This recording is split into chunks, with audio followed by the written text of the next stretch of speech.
Alright, we are here in San Francisco with an enormous statue of Christopher Columbus, who, as we all know, discovered San Francisco in 1492 aboard his ships the Nina, the San Jose, and the Palo Alto.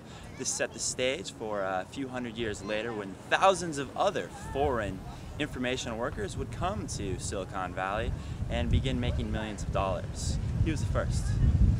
We're actually going to go down to Silicon Valley and speak with the creator of Facebook today, so let's get on that. I guess I'll just do a little intro and then we'll kind of go into the interview. Should I put the beer down? No, actually I'm going to mention the beer. Hard at work. I'm here in Palo Alto, California, chilling with Mark Zuckerberg of the Facebook.com. For the uninitiated or those without a computer, tell us, simply what Facebook is and what it does. So, I think Facebook is an online directory for colleges, and it's kind of interactive. So if I want to look you up or get information about you, I just go to the Facebook and type in your name, and it brings me up hopefully all the information I'd care to know about you, or a good amount of the information I'd want to know about you. What is it that you think attracted users? It's a lot of different individual communities.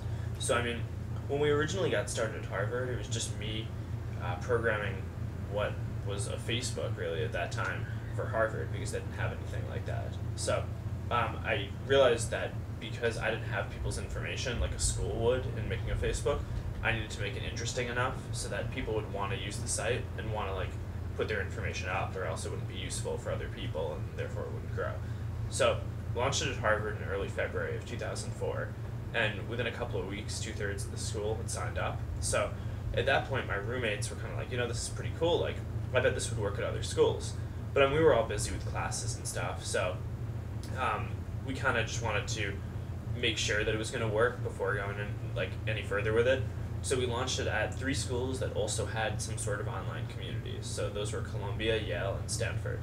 So launched at those 3, and within a couple of weeks, each of those 3 schools also had thousands of users who were all right, this is pretty sweet. Let's just go all out and see how many schools we can launch this at as quickly as possible. So we closed out the year with, I think, 29 schools.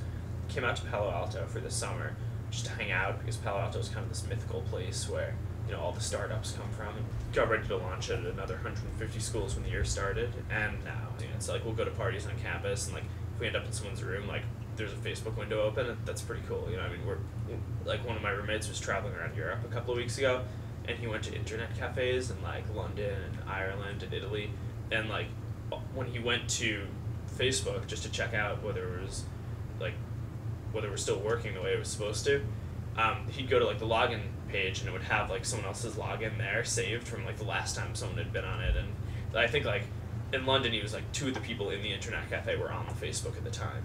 Another thing we were talking it sort of inspires people to actually meet out in public. Yeah. It's not just an online community. Have you noticed stuff like that?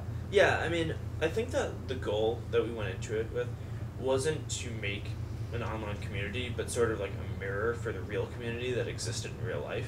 So, the Facebook for your school isn't somewhere where people actually go to meet, but where you go to see who knows each other, and maybe sort of a groundbreaker or icebreaker, so that way you can find out something about people and see who you want to meet, or maybe if you can message them, and that's just a really informal way to start a dialogue.